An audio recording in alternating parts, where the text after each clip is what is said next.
It began in a quiet office.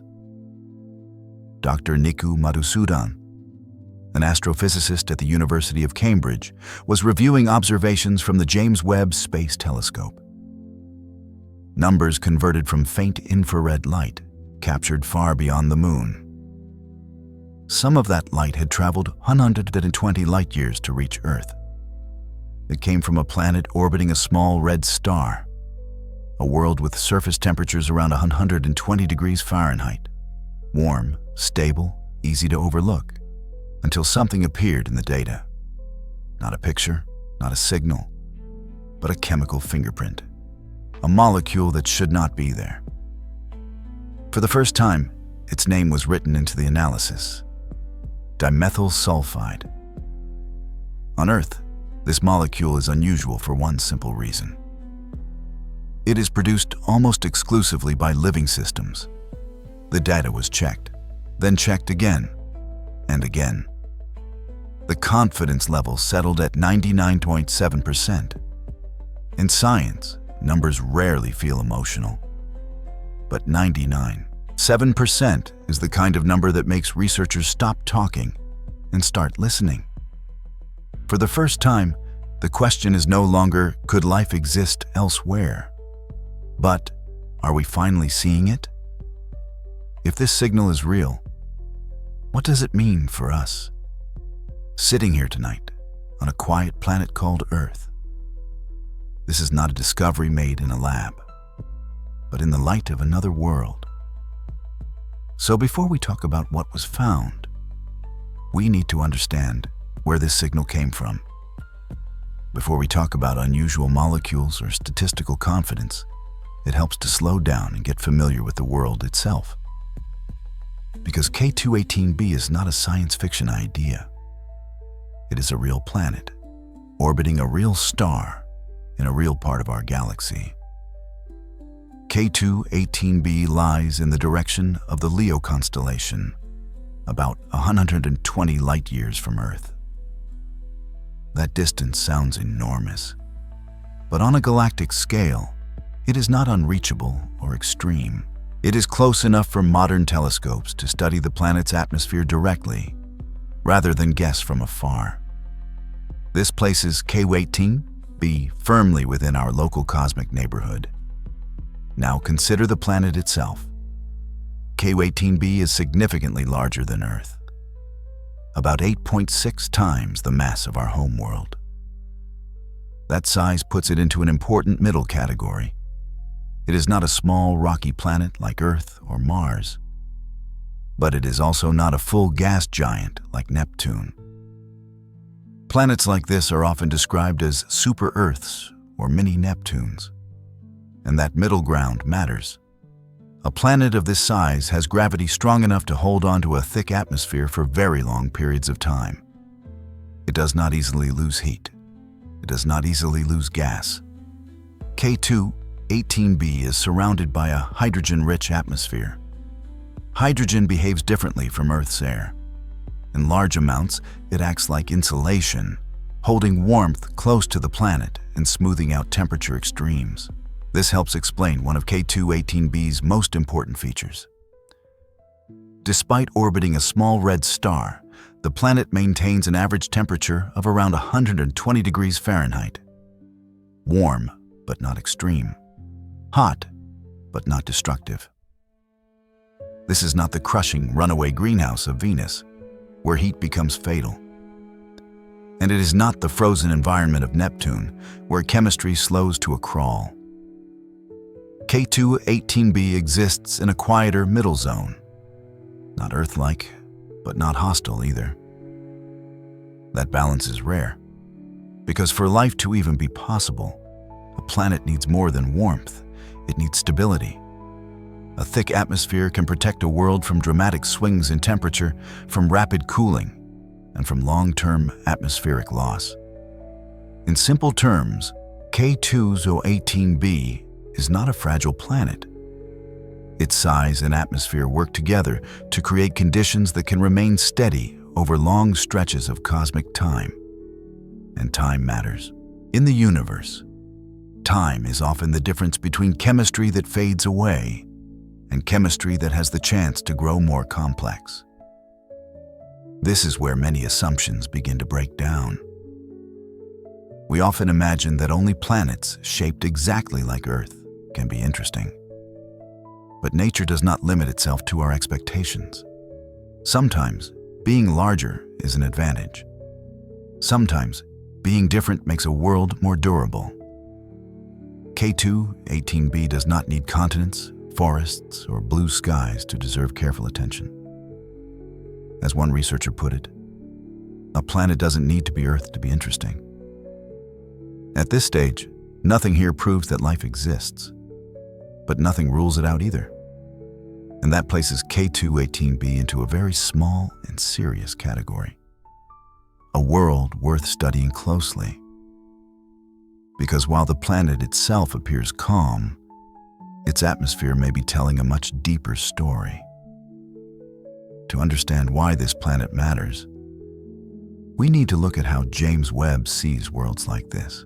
At this point, it's important to clear up one common misunderstanding. The James Webb Space Telescope did not take a photograph of K2-18b. There is no picture of oceans or clouds, no visible surface, no direct image of life. Instead, Webb did something quieter and far more powerful. It listened to light. When K2-18b passes in front of its star, a small fraction of starlight travels through the planet's atmosphere before reaching space. That thin layer of gas becomes a filter. And as light moves through it, different molecules absorb different wavelengths. This method is called transmission spectroscopy. It may sound complex, but the idea is simple. Every molecule interacts with light in its own way. Water vapor absorbs certain wavelengths. Methane absorbs others. Carbon dioxide leaves its own unique pattern. So when Webb measures the light that reaches it, those missing wavelengths act like fingerprints. What Webb receives is not an image, but a chemical signature. This is how we can study the atmospheres of worlds we will never visit. Light becomes information. In the case of K2-18b, those measurements revealed several familiar molecules. First, water vapor. Not liquid water on the surface, but water present in the atmosphere. A strong indicator that hydrogen, oxygen, and active chemistry are all in play. Next, methane. On Earth, methane can come from both biological and non-biological sources. But in planetary atmospheres, its presence tells scientists that chemical processes are ongoing, that the atmosphere is not chemically dead or static. Then there was carbon dioxide. Carbon dioxide is common in the universe, but when seen alongside water vapor and methane, it helps scientists understand how energy moves through an atmosphere. Together, these three molecules paint an important picture. They suggest a warm, active atmosphere, where chemistry is constantly interacting rather than settling into a frozen or inert state. This combination matters because atmospheres that remain active over long periods of time are far more likely to support complex processes, whether biological or not. Just as important as what Webb found is how it found it. These observations were not based on a single pass or a single data set. Webb observed K2-18b multiple times. Each observation was compared, cross-checked, and tested against different atmospheric models. The same molecular signatures appeared again and again. That repetition is crucial. It's the difference between a coincidence and a reliable signal. In science, confidence does not come from excitement. It comes from consistency. And Webb's measurements were consistent. What this tells us is simple, but profound. We are not guessing what K2-18b's atmosphere might contain. We are measuring it directly. From more than 100 light years away.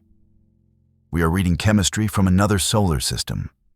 And while none of these molecules alone prove the presence of life, Together, they establish something essential. K2-18b is not silent.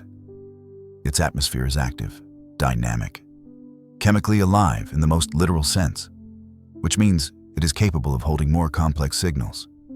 And among all those familiar molecules, one signal stood out.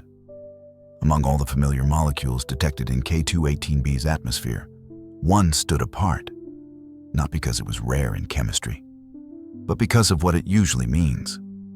The molecule is called dimethyl sulfide, or DMS.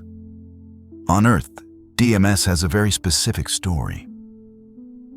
It is closely linked to life in the oceans. Produced by microscopic marine organisms, it rises from the water into the air, carrying with it the unmistakable signature of biology. That connection matters, because while water vapor, methane, and carbon dioxide can all exist without life, DMS is different.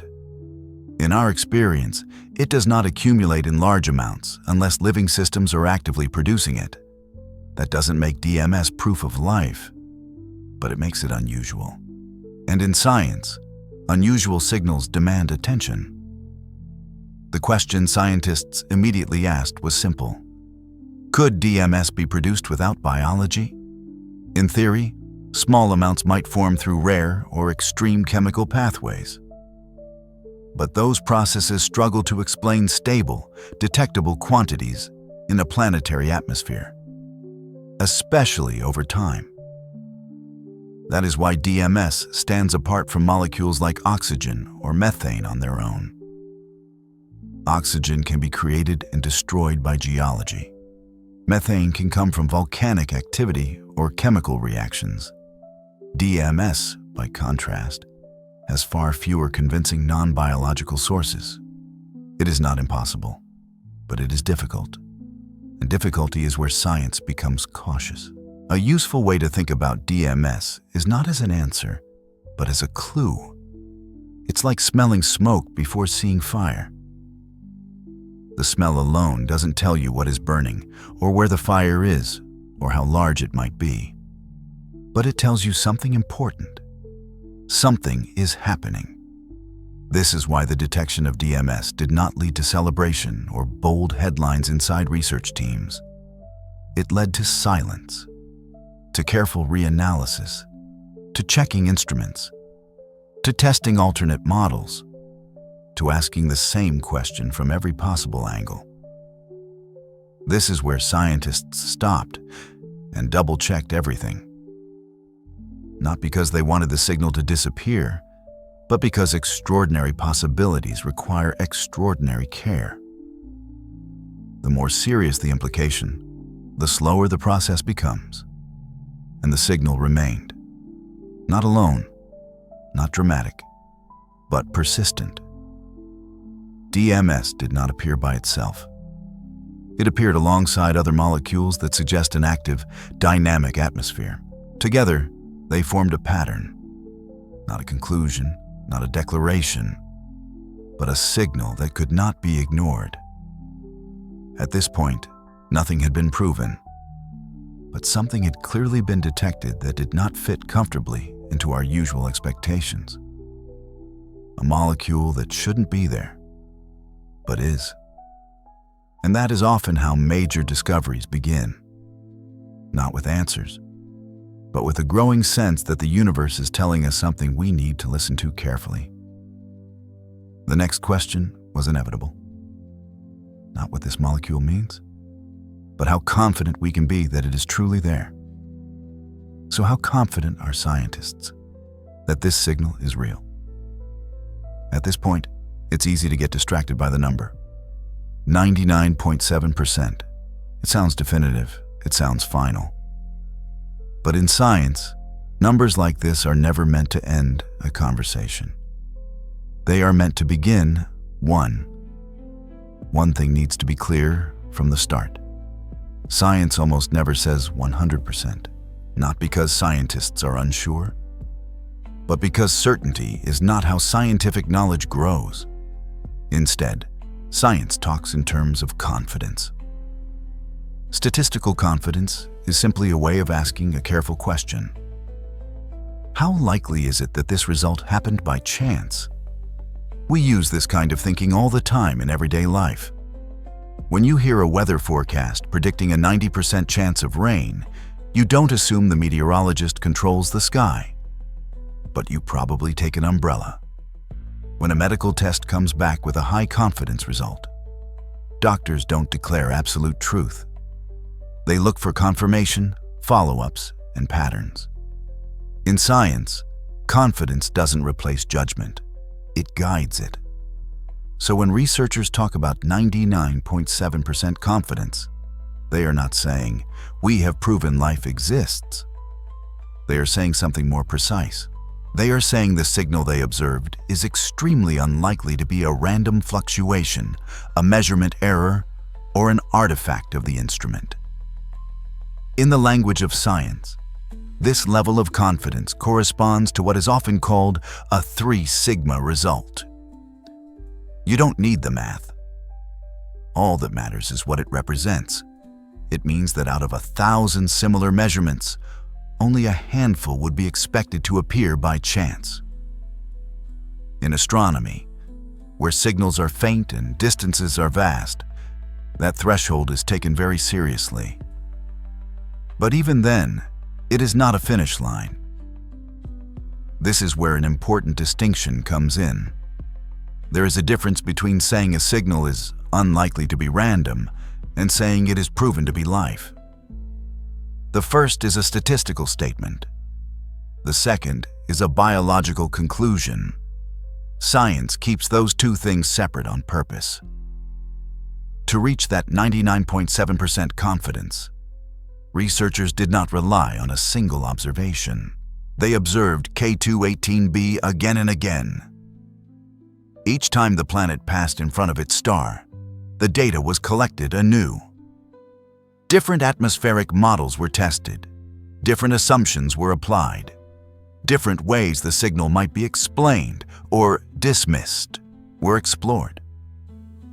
They examined the telescope itself. They looked for instrumental noise. They checked whether nearby stars could contaminate the measurement.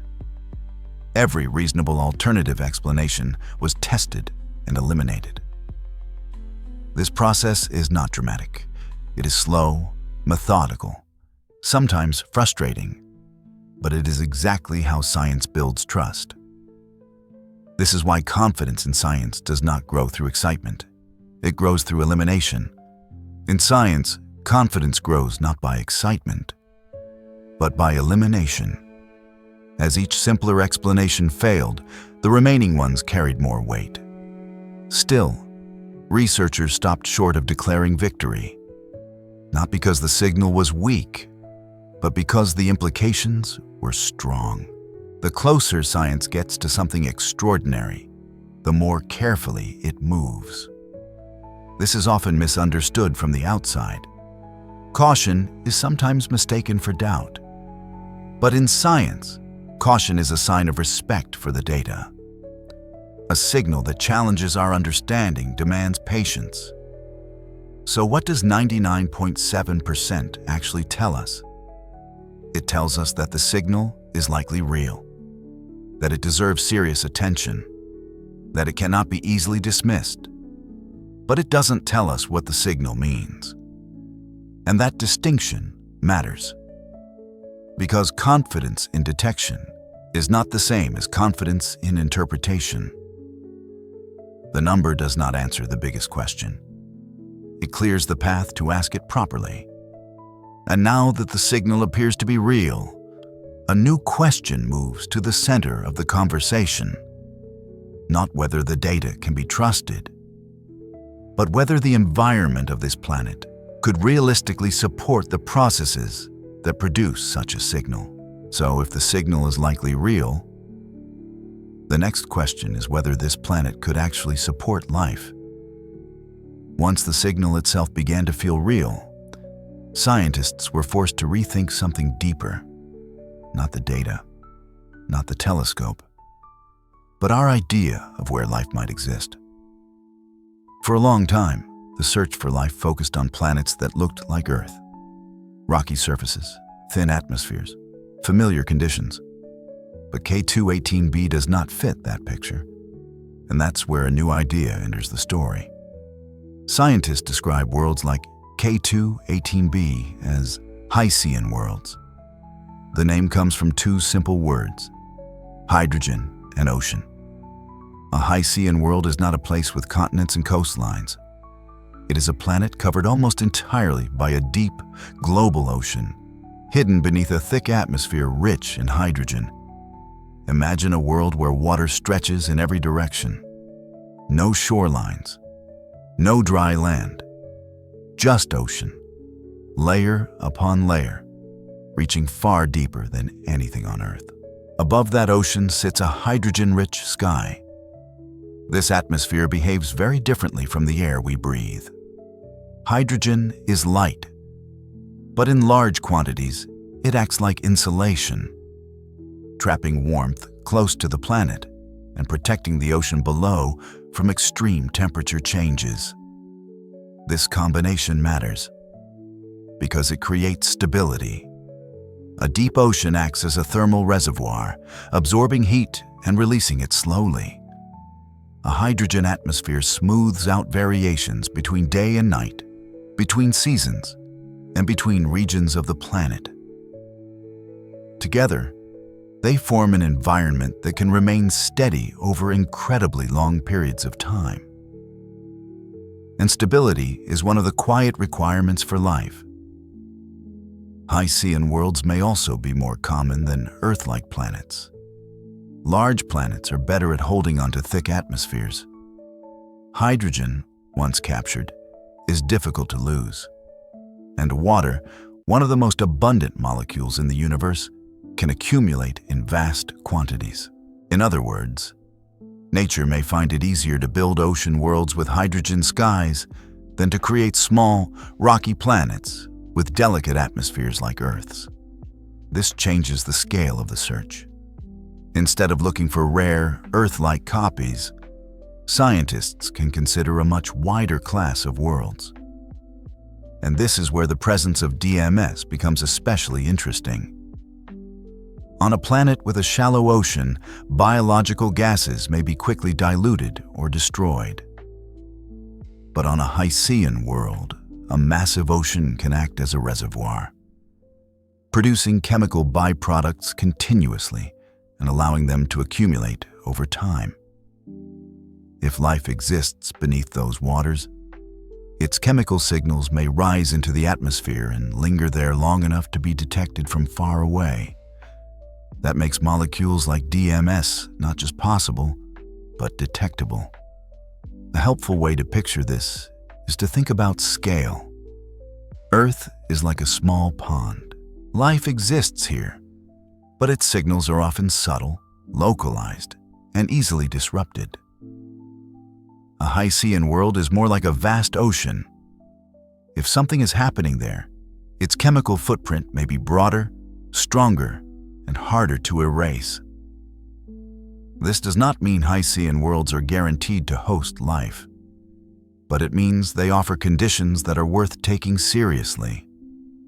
And it means that planets once dismissed for being too large, too wet, or too unfamiliar may actually be some of the most promising places to look. The most important shift here is conceptual.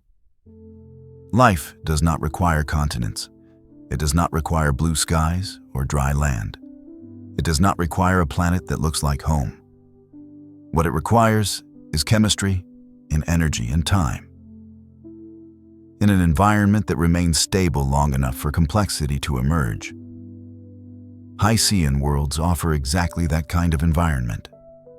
An entire world covered by ocean, breathing through hydrogen.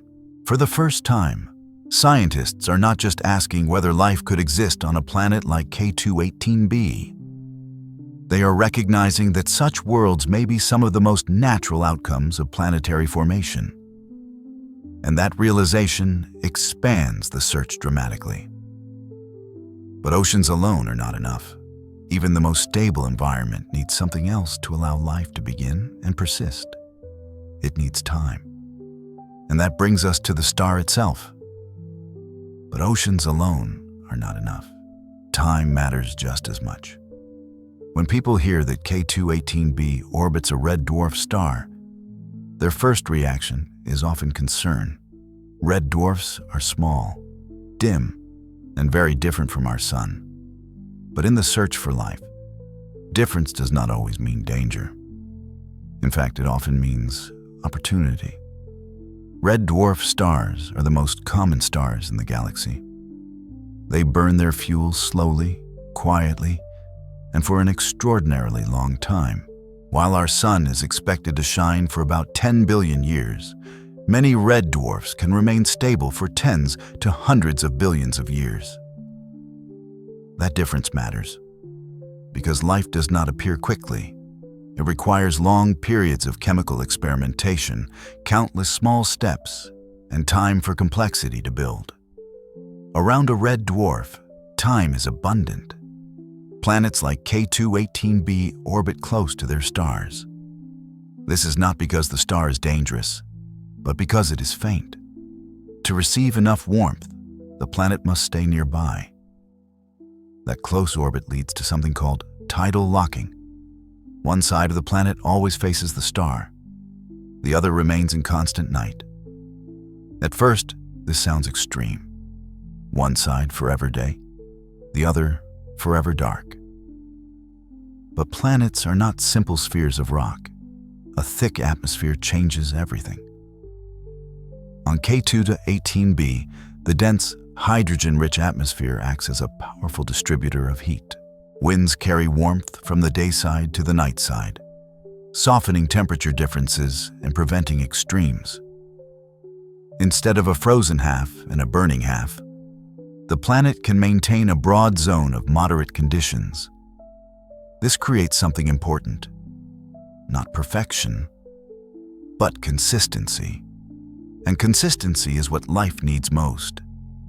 Life does not require ideal conditions at every moment. It requires conditions that are stable enough for long enough to allow chemistry to slowly organize itself. This is where red dwarf systems quietly excel. They do not rush. They do not flare brightly and fade quickly like massive stars. They provide steady energy over vast spans of time. In this sense, red dwarfs are patient stars. And patience may be the most underrated ingredient in the universe. As one researcher put it, life needs patience more than perfection. A world does not need to be flawless. It does not need Earth-like days or familiar seasons. It needs time to try, time to fail, and time to try again. On Earth, life emerged relatively early in our planet's history, but it took billions of years to evolve into complex forms. Now imagine a world with even more time than Earth ever had. A world that receives gentle energy from a star that changes very little over trillions of days. That kind of environment does not rush evolution. It allows it. This perspective changes how we see red dwarfs. What once seemed like a limitation becomes an advantage. Small stars may actually be some of the most reliable hosts for long-term habitability. They do not burn out quickly. They do not destabilize their planetary systems easily. They simply keep shining, quietly, steadily. This does not guarantee life, but it removes one of the biggest obstacles: time. When we ask whether life could exist on K2-18b, we are not asking whether the conditions are perfect. We are asking whether the conditions are good enough, for long enough, for something complex to emerge. And in systems like this, the answer becomes increasingly reasonable. The universe does not demand ideal circumstances. It rewards persistence. And this is where a quiet realization begins to form. If life had enough time to appear here, and if the environment could support it, then the signals we observe start to carry a different weight. Because suddenly, the question is no longer whether the planet had a chance. It did. The question becomes whether we now have the tools to recognize what that chance may have produced. And this is where James Webb changes everything. To understand why this moment matters, it helps to step back. Not just from K2-18b, but from the long arc of astronomical discovery itself. For most of human history, the night sky was something we could only observe, not analyze. Stars were points of light, planets were wandering dots, and worlds beyond our solar system were matters of philosophy, not evidence. That began to change only recently. In the early 1990s, astronomers confirmed something extraordinary. Planets existed around other stars. The Kepler Space Telescope took that realization further. By watching tiny dips in starlight, Kepler revealed that planets are not rare at all. They are everywhere. Thousands of exoplanets were discovered, some large, some small, some rocky, some gaseous. Kepler showed us how many worlds exist, but it could not tell us what those worlds were like. Around the same time, the Hubble Space Telescope was looking deeper into space than ever before. Hubble transformed our understanding of galaxies, nebulae, and the early universe. It hinted at atmospheres on distant planets. It offered glimpses, but it was working at the edge of its capabilities. Its instruments were not designed to carefully separate the faint chemical signals hidden in exoplanet atmospheres. For decades, astronomers could count worlds, but not truly listen to them. That limitation shaped our expectations. We searched for planets that looked familiar. We debated habitability based on distance alone. We made careful guesses with incomplete information. Then James Webb arrived. Webb is not just a larger telescope. It represents a shift in how we explore the universe. Its mirror is far bigger than Hubble's, allowing it to collect much more light. But more importantly, Webb is optimized for infrared wavelengths. Infrared light is where the chemistry hides. Molecules absorb and emit energy in patterns that are invisible to our eyes, but clear in infrared. Webb's sensitivity allows it to detect tiny changes in starlight, changes caused by gases in distant atmospheres. For the first time, we are not just seeing planets, we are reading them. This is the real breakthrough. When light passes through an atmosphere and reaches Webb's instruments, it carries with it a record of that journey. Every missing wavelength tells a story. Every subtle dip points to a specific molecule. This is not speculation. It is measurement. This is the first time chemistry from another world has reached us this clearly. And that clarity changes everything. Because this discovery is not about K2-18b alone. It is about capability. James Webb has shown that we now possess the tools to study the atmospheres of small, distant planets with remarkable precision. What we saw at K2-18b is not a lucky exception. It is a preview. Webb does not answer every question. It does not tell us whether life exists. It does not show oceans or organisms. But it asks the right questions. It allows us to move beyond guessing and begin testing ideas directly, instead of asking, could this planet be habitable? We can now ask, what is actually happening in its atmosphere? That shift marks a new era. Astronomy has moved from discovery to diagnosis, from detection to interpretation, from counting worlds to understanding them. And once you see this, the implications expand rapidly. If Webb can read the atmosphere of K2-18b, it can read others, many others. Planets orbiting red dwarfs, planets with thick atmospheres, planets with oceans, clouds, and complex chemistry. Some will be quiet, some will be barren, and some may surprise us. The universe is no longer silent in the way it once was. We have learned how to listen. This is why the moment feels different.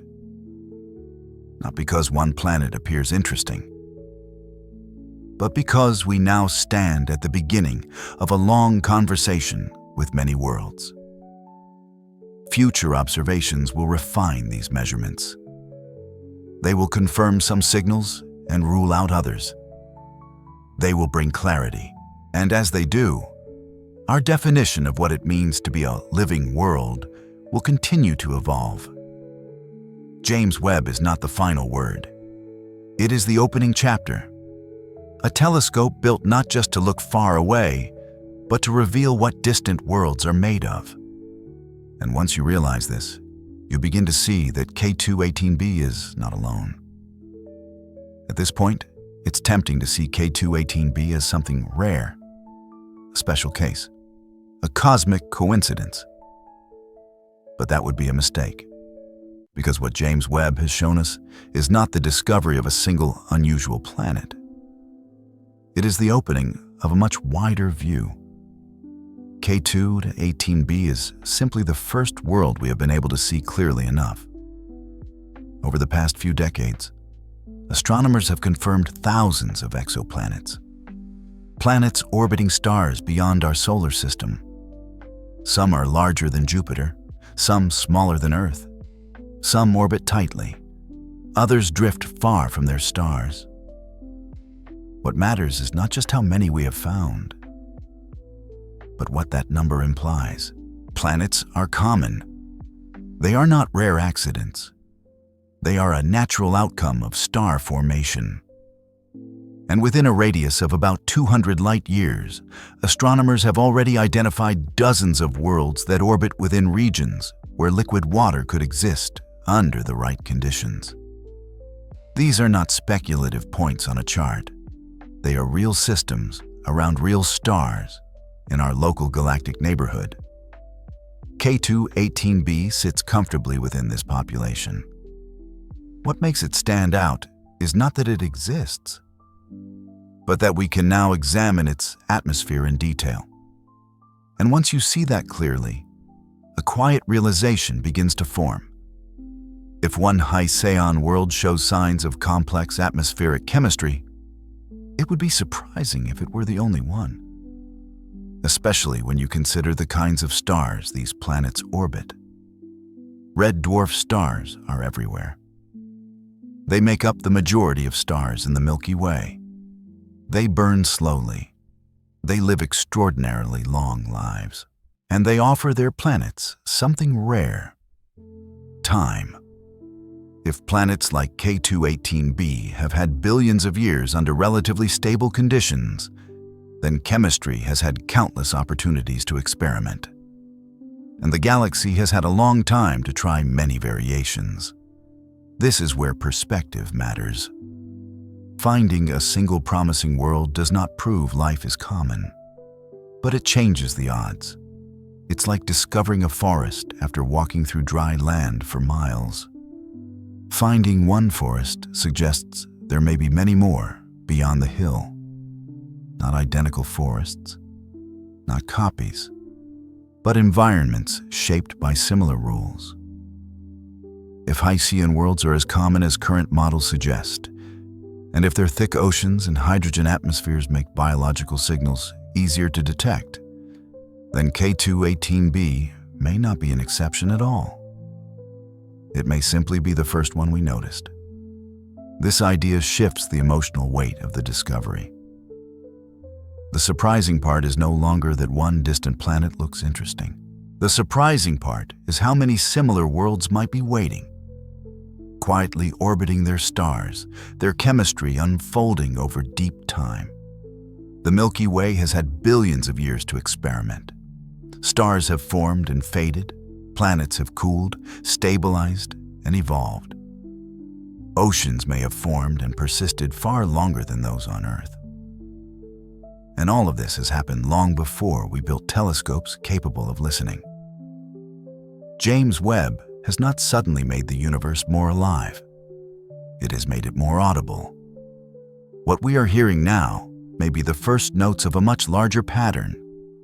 future observations will almost certainly find other worlds with active atmospheres, other planets with chemical imbalances, other signals that raise the same careful questions. Some will turn out to be lifeless. Some will surprise us in new ways. But the idea that K2-18b stands alone is becoming harder to defend. The universe does not usually produce just one example of something interesting. It tends to repeat itself, with variations. And as this realization settles in, the scale of the story quietly expands. We are no longer talking about a single planet, or even a single type of world. We are talking about a galaxy that has spent billions of years testing possibilities, and we are only now learning how to recognize the results. And when you zoom out even further, you begin to wonder what this means for us.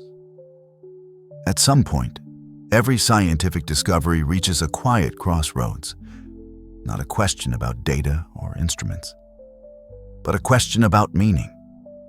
If life is not rare, if it can emerge on worlds very different from Earth, then what does that say about us? It's a question that sounds unsettling at first, because many people hear it this way. If we are not special, then do we matter less? But that is not what the science is saying. There is an important difference between being not unique and being not important. They are not the same thing. Knowing that forests exist beyond your hometown does not make your home less meaningful. Knowing that others share the same night sky does not take away the value of your own view. Meaning does not come from being alone. It comes from connection. For most of history, humanity has lived with the idea that Earth might be the only place where life ever appeared. That belief carried both comfort and pressure. Comfort because we felt central. Pressure because everything seemed to rest on us. Now science is quietly offering a different perspective. What if life is not a rare miracle, but a natural outcome of chemistry, given enough time and stability? What if being common is not a loss, but a comfort? This idea does not make human life smaller. It places it in a broader story, a story where life is not a fragile accident, but something the universe is capable of producing again and again. And that matters, because when scientists search for life elsewhere, they are not trying to diminish humanity. They are trying to understand it. Every attempt to detect life beyond Earth is also an attempt to answer deeper questions about ourselves. How did life begin? What conditions allow it to persist? What parts of biology are universal, and what parts are uniquely shaped by environment? Looking outward is a way of looking inward. And it's important to be clear about what this conversation is not about. This is not a discussion of intelligent civilizations, not visitors, not messages, not contact. It is about simple life, chemistry, biology at its most basic level, microbes, not societies, oceans, not cities. The kind of life that quietly shapes a planet's atmosphere over millions or billions of years. Understanding that kind of life does not threaten human meaning. It enriches it, because it reminds us that life, including our own, is part of a much larger process, one that has been unfolding across the galaxy long before we were here. And when you think about it that way, something subtle shifts. We don't lose significance by sharing the universe. We gain context, we gain perspective, we gain a deeper appreciation for how rare and precious awareness itself really is. The discovery of possible life elsewhere does not tell us that Earth is replaceable. It tells us that life, once it begins, has a tendency to endure, to adapt, to find a way. And that is not a threatening idea. It is a reassuring one. It suggests that the universe is not indifferent to life, but capable of supporting it in many forms, under many conditions. For someone listening quietly at the end of a long day, this realization does not demand excitement or fear. It invites calm. It reminds us that we are part of something vast, but not lost within it. Our experiences still matter. Our choices still matter. Our lives still carry meaning. Science does not strip that away. It simply gives it a wider horizon. And as this thought settles, another distance quietly comes into focus. Not the distance between stars or planets or galaxies, but the distance between what we know now and what we are just beginning to understand. But there is one more distance we haven't talked about yet. When we say that K2-18b is 120 light-years away, we are not just describing distance, we are describing time. A light-year is not a unit of space alone. It is a measure of how long light takes to travel. Light moves fast, faster than anything else in the universe. And yet, even at that speed, it takes 120 years for light from K2-18b to reach Earth. That means something quietly profound. The signal we are studying tonight did not leave that planet recently. It began its journey long ago. When the light carrying those chemical fingerprints left K2-18b's atmosphere, Earth was a different place. People were living under different skies. Technology looked nothing like it does now. James Webb did not exist. The idea of searching for life beyond Earth was still mostly imagination. That light traveled year after year, passing stars, moving through dark space, unchanged. It did not know whether it would ever be seen. It simply kept going. This is what astronomers call a kind of cosmic delay. The universe does not send information instantly. Everything arrives late. Every observation we make is already history. When we look at distant stars, we are seeing them as they once were, not as they are now. Looking at starlight is like reading an old letter. The words were written long ago. The sender has moved on. Circumstances may have changed, but the message still matters. The signal from K2-18b is like that. It tells us what the planet's atmosphere was doing more than a century ago. It does not tell us what is happening there now. And that uncertainty is not a flaw. It is part of how the universe works. We live in a cosmos that reveals itself slowly, patiently, on timescales much larger than a human life. In a way, we are always living slightly behind reality, not just in astronomy, but in understanding. We learn about things long after they have already unfolded. And yet, that delay does not make knowledge less meaningful. It makes it deeper, because even old information can reshape how we see the present. The light from K2-18b carried no urgency, no warning, no demand. It simply arrived. And now, decades after it began its journey, we are finally capable of listening. There is something calming about that realization. The universe does not rush us. It does not expect immediate answers. It does not require us to respond. It moves at its own pace. Stars are born slowly. Planets cool gradually. Life, if it appears, takes its time.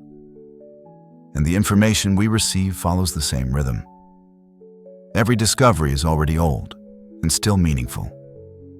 That thought can feel humbling, but it can also feel reassuring. It reminds us that we do not need to keep up with the universe. We are not behind. We are exactly where we are meant to be, receiving fragments of a story as we become ready to understand them. For someone listening quietly tonight, this distance in time offers a kind of permission. Permission to slow down. Permission to let questions remain open.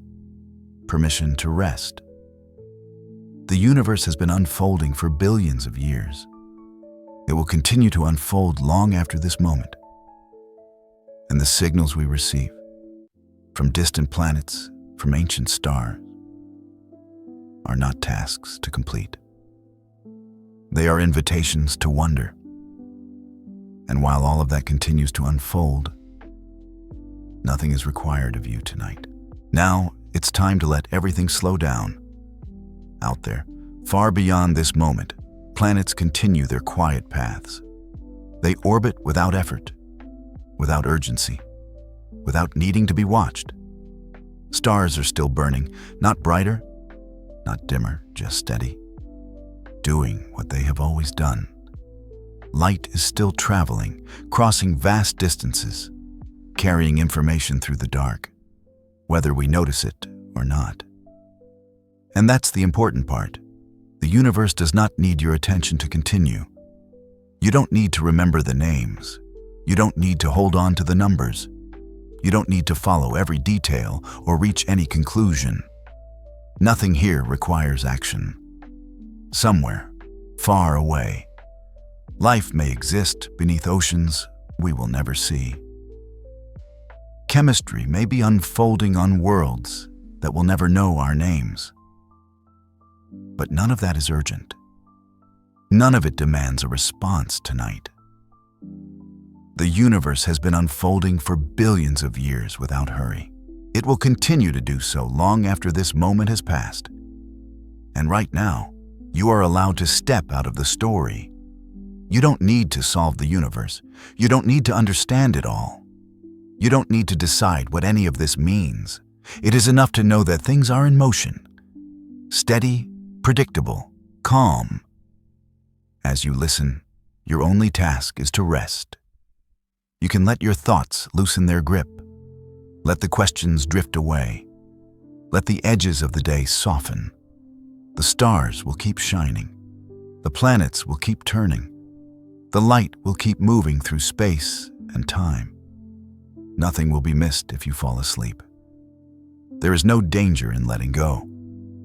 No threat hidden in the dark. No message that requires decoding before morning. The universe is not rushing you. It never has. Each breath you take is enough. Each pause is allowed. Knowledge does not always lead to effort. Sometimes it leads to peace. Sometimes understanding is simply knowing that you don't need to stay awake. That things are held even when you rest. So as the night continues, you can sink gently into stillness. Let the rhythm of distant worlds fade into the background. Let the scale of time stretch out beyond concern. You are here. You are safe. And you have done enough for today. While the universe keeps moving, you are allowed to rest.